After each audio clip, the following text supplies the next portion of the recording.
Hey guys, this is MTG Cake Lover here, and today I'm going to tell you how my Ravnica pre-release went. And basically what this is a guild-like box, and what was in it was 5 Ravnica booster packs, and a guild booster pack, which was basically whatever guild you chose, you got just those colors. I went Selesnya, which is green-white, so I only got green-white cards. But yeah, and basically besides that, all it really had was a guild message, which doesn't really say anything, and an achievement card. But yeah, I was also going to show you what I pulled from the booster packs. And basically my deck was Selesnya, so it's going to be white-green. But then I splashed in some blue because I didn't get too many pulls related to my deck, which kind of disappointed me, but oh well. I ran Keening Apparition, which destroys a target enchantment if you sacrifice it. Soul Tithy, which basically if they want to keep a really big, nice creature on the field, they have to tap basically all the mana that it took to bring it out, just to keep it alive. Then Security Blockade enchants a land, and you get a 2/2 white knight creature with vigilance on the battlefield, and then that land can now prevent 1 damage that would be dealt to you this turn. Arrest, which saved me a lot by helping arresting their big creatures before I could get out my big tokens. Azorius Arrestor, which detains a target creature an opponent controls. Avenging Arrow, which helps a lot because if you swing in for an attack and they block and after combat damage and stuff, you can use that on their guy because the creature dealt damage to your guy.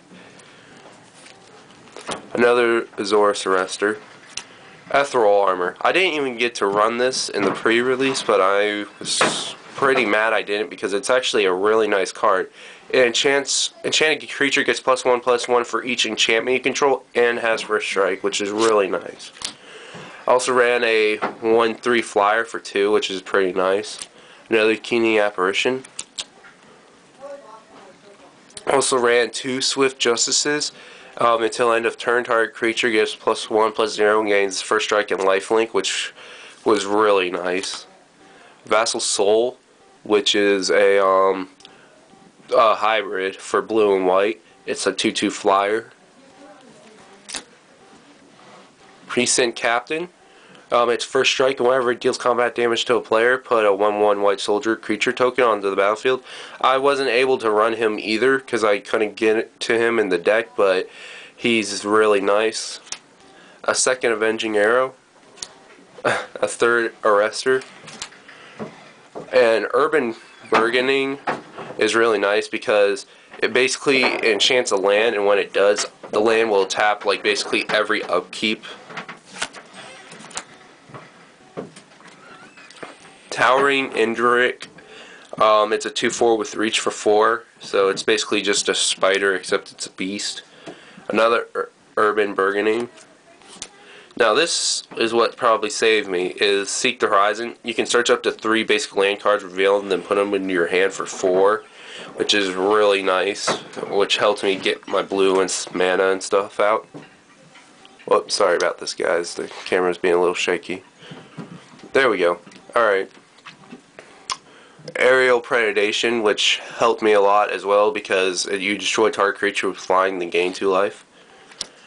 And now this guy, he's the one who actually won me a game. I was down to 2 life, and then I top decked that and was able to bring it out, and I had just enough creatures to finish the guy off. And basically what it does, it gives you a 4/4 green rhino creature with trampled, and then you can populate. So basically if you choose, you can get 2 4/4 rhinos.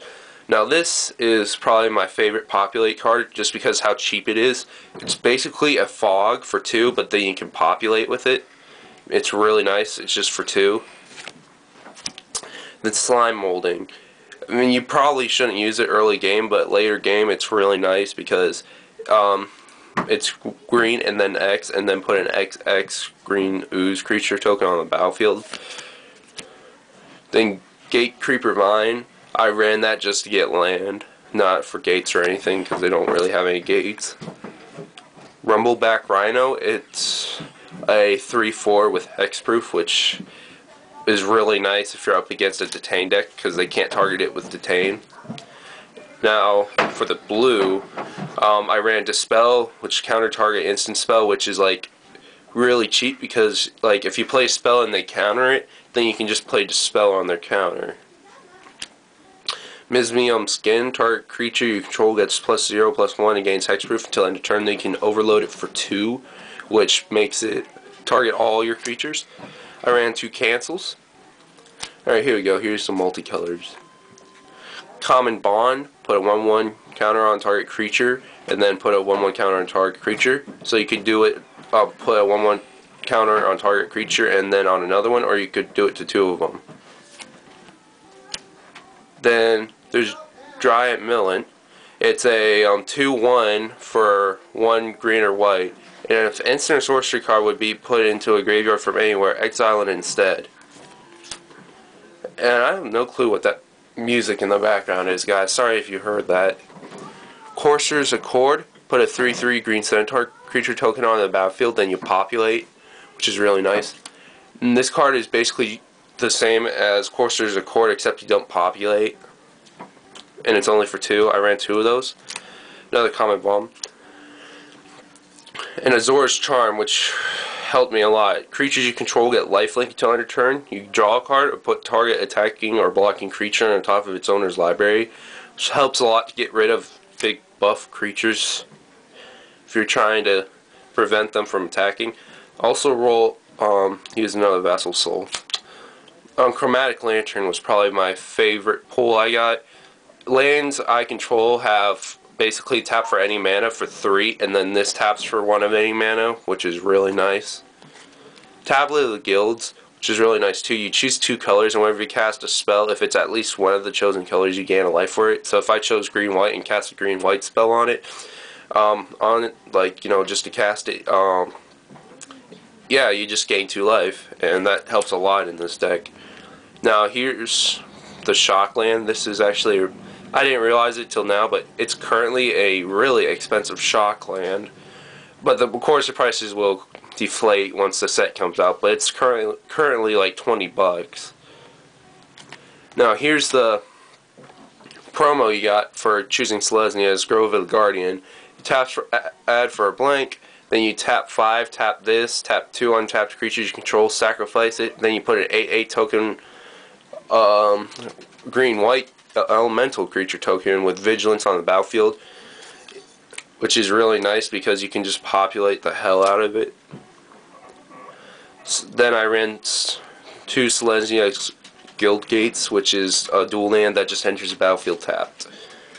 And that's basically the deck I ran without the land. I ran a 60 card deck because, again, I didn't get too much amazing pulls for this deck because I basically just ran out of cards to use. But anyways, here comes the cards that I didn't get to use for the pre-release. For the rares, I have Overgrown Tomb, which again is a Shockland, and it's currently like 15 bucks on Star City Games, but once the set comes out it'll deflate. Then, which kind of made me mad, I mean it's a good card, but I pulled 2 Ash Zealots. Out of the 5 booster packs, I pulled 3 rares I couldn't use at all. And in my opinion, that was probably what kind of screwed me over, but oh well. They're nice. They stop snapcasters and stuff. Essence Backlash, counter target spell. Essence Backlash deals damage equal to the spell's power. And then I pulled in Nivix Guildmaster. I didn't pull my own Guildmaster, but oh well. You just draw a card, then discard a card. Whoops. Then copy target instant or sorcery spell for 4. Then Dredge Mangler, which is for Golgari. It's a 3/3 for 3, and then you can scavenge it for 5. Goblin Electromancer is a blue-red, and it's instant sorcery spells you cast cost 1 less to cast. For the land, I pulled anyways a Golgari Guild Gate, which didn't really help either. And I got Follow the Gavel, which is counter-target spell, you gain 5 life for 5. I also pulled it Is It Guild Gate,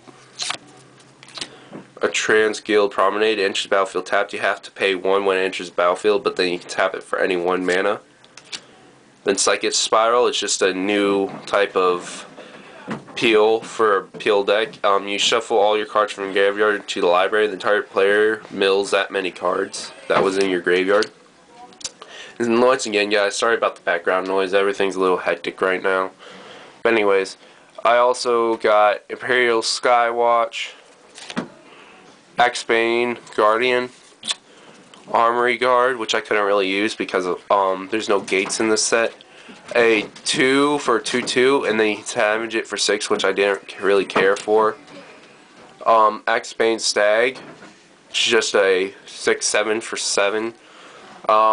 This is a 3/2 for 3, but then it costs 6 to regenerate, so I thought that was a little expensive just for a 3/2, so I didn't main deck that in. Another Armor's Guard. And then Bellows Lizard, it gets +1/+0 until end of turn for 2. Gorehouse Chainwalker, it's a 2/1 with Unleash for 2, which is pretty nice. Dagger Drone Imp, which is really nice. It's a flying lifelink for 2/2. I mean a 1/1, excuse me. Shrieking Affiliation. At the beginning of each opponent's upkeep, if that player has 1 or fewer cards in their hand, he or she loses 3 life, which is really nice. Ultimate price, it's destroy target mono-colored creature, which really helps against more mono decks. Target player draws 2 cards. It's just a new deviation for 4, which pretty much sucks. Frostburn Weird. Basically, it's a 2, and it's a 1/4. Then you can pay a blue or a red for it to get +1/-1 until end of turn. The Explosive Impact does 5 damage to target creature or player, and it's an instant, not like Lava Axe. Wait, Lava Axe was a sorcerer instant. I can't remember. Oh well. Then they remade Mind Rot again. And this is a 4 for 4/3 trample with Unleash. And Zeniki Lotus. It's a 6 for a 3/3 flying with Scavenge of 4. Then Mind Rot again. And this guy I actually kind of like. It's a Lobber Crew. It's a Defender 0/4. Then you can tap for 1 damage. But whenever you cast a multicolored spell, you can untap it, which helps if you're running the red, like black decks. Doorkeeper. It's a 0/4 Defender. Then you can make them mill if you have multiple creatures with Defender. Then you got Sewer Shambler, which is Swamp Walk. This is also has Scavenge. Cobble Brute, it's a 5/2 for 4. Electric Curie. It does 1 damage to target creature you don't control, then you can overload it for 2, which helps against weenie tokens. Stab Wound, which basically makes their creature like a burden to them. An enchanted creature gets -2, -2, and then they lose 2 life at the beginning of their upkeep. Splatter Thug, it's a first strike, 3, 2/2, then you can unleash it. And guys, sorry once again about the background noise. Everything's a little hectic right now. Whenever Stealer of Secrets deals combat damage, draw a card. It's a 3 for a 2/2. Rakdos Shrek Freak. It's a 2/1 with haste. Ogre Jailbreaker, which is basically useless until gates come out. And then Gutter Snipe. It's whenever you cast an instant or sorcery, you can do 2 more damage to each opponent, which is really nice if you're running a Heartburn deck. Well, guys, that was all the cards I pulled from Return to Ravnica currently, and I am for sure going to be buying a booster box now as soon as it comes out. But anyways, yeah, I'd like to remind you guys before this video is over, I currently have a giveaway going for these 2 cards, and how you do that is go to the description below, and I'll leave the link to the giveaway video. So basically, yeah, that's it for me, guys, and I'll see you all later.